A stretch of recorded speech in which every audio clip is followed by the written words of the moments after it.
Saudações alvinegras, pessoal, esse é mais um vídeo dos meninos de fora da vila. Eu sou Danilo Rattori, vindo aqui falar sobre mais um vice, mais uma derrota em uma final, mais uma derrota no clássico, mais uma derrota, enfim, pro rival de verde da capital. As sereias foram a campo já em desvantagem, acabaram não conseguindo reverter, derrota por 2-1, vice-campeonato de um paulista, e agora tentar não considerar terra arrasada, né? Vamos tentar pensar de uma maneira mais crítica, digamos assim, né? Não, e crítico eu não digo no sentido de apenas fazer críticas, mas olhar com um olhar mais crítico, para além da tristeza e da frustração. Então vamos falar sobre esta final e sobre o possível futuro aí das sereias da vila em 2023, no último ano da gestão Rueda. Antes, peço sempre, se inscreve no canal se você não for inscrito, deixa o like, compartilha e comente aí se você conseguiu assistir o jogo. Aparentemente passou na TV aberta, mas não aqui pro Paraná, aqui passou sessão da tarde. Imagino que na TV aberta de São Paulo, talvez na TV Tribuna tenha passado. Aqui não passou, não sei no fim das contas quais estados que passaram, mas também não é nenhuma justificativa para não assistir. Teve transmissão no YouTube ao vivo, no Paulistão Play, livre para todo mundo que tem acesso à rede. Também nos canais fechados, como Sport TV, como TNT Esportes, então teve muita transmissão aí. Dessa final de um Santos que foi a campo com Camila Rodrigues, Gi Fernandes, Tayla, Gi Oliveira e Bia Menezes, depois Stabile, Brena, Ana Carla, depois Eriquinha e Thaisinha, Jane, depois Gadu, Fernanda, depois Kathleen e Cristiane, time do técnico Cleiton Lima.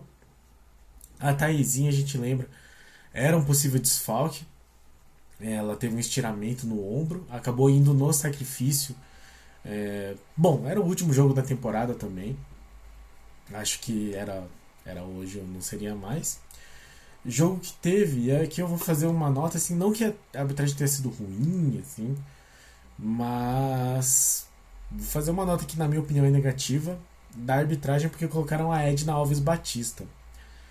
Pra quem não lembra da Edna Alves, ela é a árbitra que, depois de ter ficado na geladeira muito tempo na Federação Paulista, porque ela cometeu alguns erros contra o São Paulo, se eu não me engano, é colocada de volta justamente num clássico entre Santos e São Paulo, em que ela apita muito mal, deixa de dar 2 pênaltis pro Santos.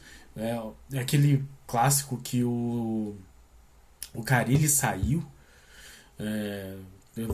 contra o Mirassol. O Marcelo Fernandes foi colocado para apitar esse jogo. E aí, para treinar o time nesse jogo, a Edna Alves apita e não dá 2 pênaltis pro Santos, acaba 3-0 pro São Paulo. Enfim, não é que a culpa dela que o Santos perdeu, mas a arbitragem dela foi bastante ruim, tanto que após a manifestação do Santos, a federação concordou com as reclamações do Santos e a puniu. E aí ela volta para apitar de novo o jogo do Santos. Eu não entendo por que colocam ela para apitar os jogos do Santos, sendo que já existe um histórico negativo dela apitar jogos do Santos. E aí coloca principalmente numa decisão, num clássico. Entendo o valor de ser uma árbitra feminina, mas poderiam ser outras árbitras que não a Edna Alves. Que eu nem acho que tenha feito uma arbitragem tão ruim. Eu acho que o VAR acabou aparecendo bastante, teve muito gol anulado. Dá pra fazer o prêmio pra quem assiste, falha de cobertura, né? Eles fizeram na Copa do Mundo assim, o prêmio de gol mais bonito que nunca existiu. Então daria pra fazer muitos prêmios aí pra essa final. Teve 3 gols anulados só no primeiro tempo. Um do Palmeiras logo nos primeiros minutos, no primeiro minuto, bola aérea. E depois 2 gols anulados do Santos, em que a linha de impedimento do Palmeiras acabou sendo muito bem feita. O Santos faltou principalmente para Cristiane, ela que estava impedida nos 2 casos. Faltou ela ler um pouquinho melhor, talvez, a linha de impedimento que foi feita. Mas o Santos poderia ter saído aí por intervalo com um resultado melhor. E aí, quem sabe, né, conseguindo esse gol, poderia igualar as questões, né, tirar essa vantagem do Palmeiras, que a gente lembra veio já com uma vantagem. Muitas reclamações de falta, assim, eu não consegui assistir o jogo inteiro, mas do que eu vi, eu não achei de verdade que a arbitragem foi ruim, mas teve muita reclamação com relação a faltas não dadas para o Santos, inclusive no primeiro gol do Palmeiras, que foi aos 21 minutos. Muita reclamação com relação ao lance no começo, né, da jogada, e que teria sido falta.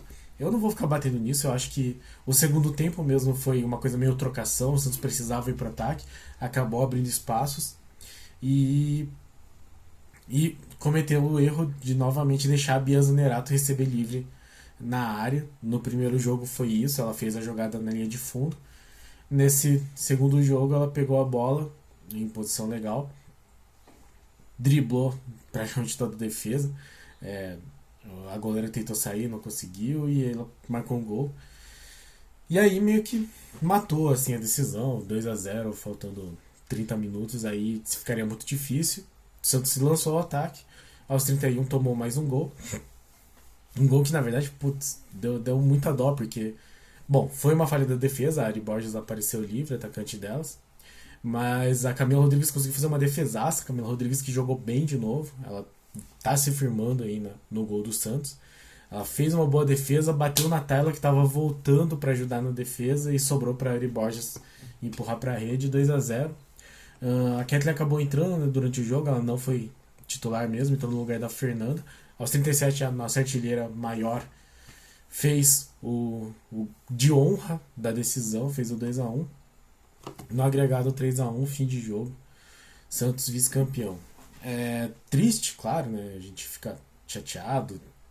Pô, já perdemos o Sub-13 aí, infelizmente ganhamos o Sub-20 esse ano.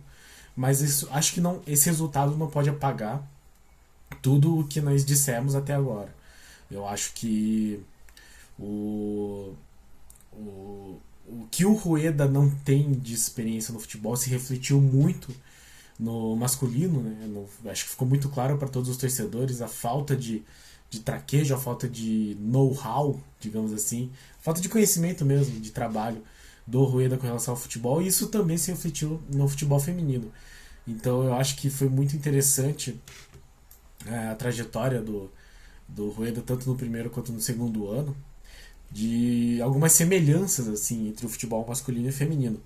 Eu lembro que no começo da gestão Rueda ele contratou o Ariel Lola, que era um cara muito, parecia muito arrojado, muito moderno, usando tecnologia, e contratou a Cris Lessa também, que deu essa mesma impressão.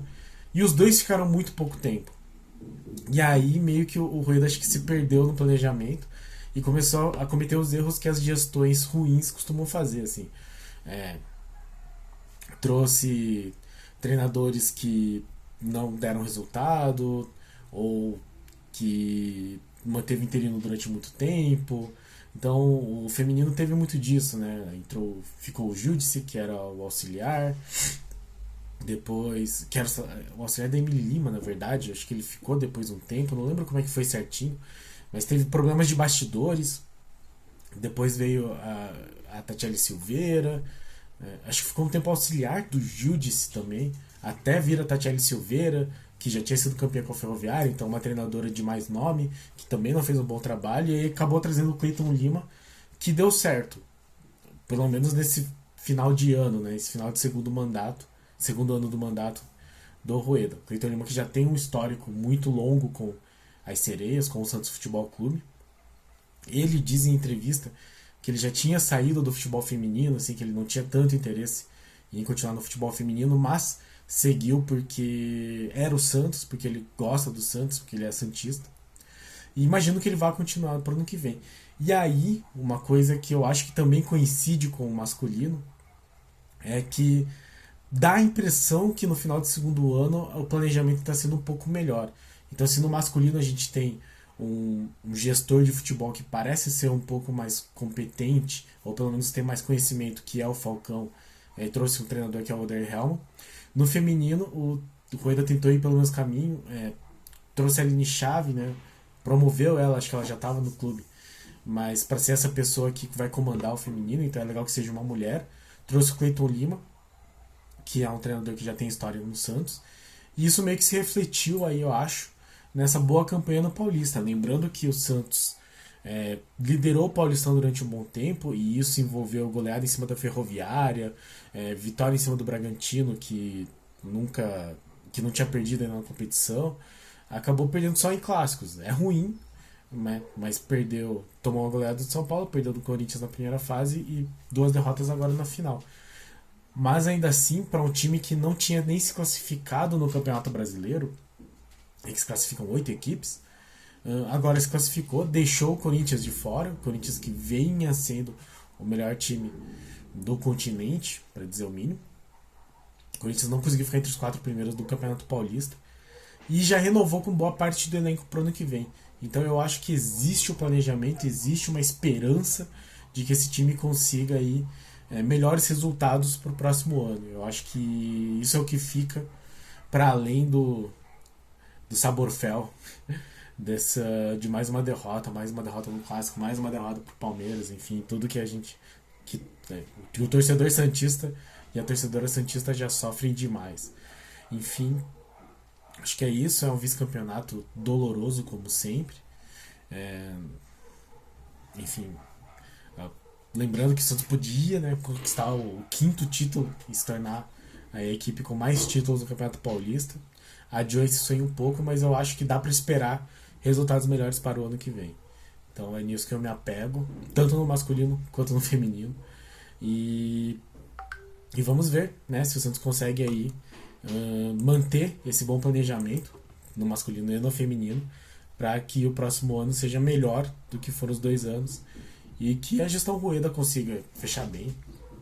Independente de ser contra ou a favor o Rueda, gostar ou não dele, acho que todo mundo quer que o Santos esteja bem. Então que ele tenha aí um excelente 3º ano de gestão. Vamos discutir isso mais pra frente, mas que consiga erguer um pouco mais o time, porque estamos precisando. Então é isso. O Santos termina aí em 2º lugar com o vice-campeonato. Lembrando que até, inclusive, teve um aumento da valorização aí do Campeonato Paulista, né? Poderia ganhar 1 milhão. Seria muito bom se eles conseguissem ganhar 1 milhão, porque o aumento de receita já é mais ou menos 2 milhões 2 milhões e pouquinho, eu acho, que o Rueda determinou para o próximo ano do futebol feminino. Com 1 milhão você já conseguia metade disso. Então você já teria um orçamento previsto com menos gasto, digamos, para o ano que vem. De qualquer forma, se pensarmos que no ano passado o campeão ganhou 90 mil, se eu não me engano, esse ano o Santos conseguiu 500 mil de premiação aí pelo vice-campeonato. Tá bom também. Acho que é importante que as sereias sejam premiadas com isso e que não abaixe a cabeça, porque quem olha, né, para além de mais uma derrota, acho que tem esforço. Talvez não tenha tanta competência, mas eu acho que existe esforço sim para fazer um trabalho honesto, para aprender com os erros, que é o mais importante, na minha opinião. Para além de você ser absurdamente talentoso ou você saber tudo logo de cara, eu acho que mesmo que você não seja brilhante, mas se você ir melhorando aos poucos, enquanto gestor, no caso do Rueda, por exemplo, acho que é o mais importante. E vamos ver se o ano que vem consegue ser melhor para as sereias, para que nós possamos acompanhar aí campanhas melhores, tanto no masculino quanto no feminino, quanto na base, enfim, em todas as categorias que levarem o escudo do Santos no seu peito. Certo, pessoal? Então, triste, mas enfim, olhando sempre para o futuro, olhando para frente, torcendo para um Santos melhor sempre. Obrigado a todos que assistiram o nosso vídeo, obrigado a todos que acompanham nosso canal, obrigado a todos os nossos inscritos. Se você não é inscrito, se inscreve no canal, deixa um like, compartilha e comente aí o que você achou dessa derrota das sereias e as perspectivas para o ano que vem. Obrigado a todos, pessoal, e pra cima delas. Abraço.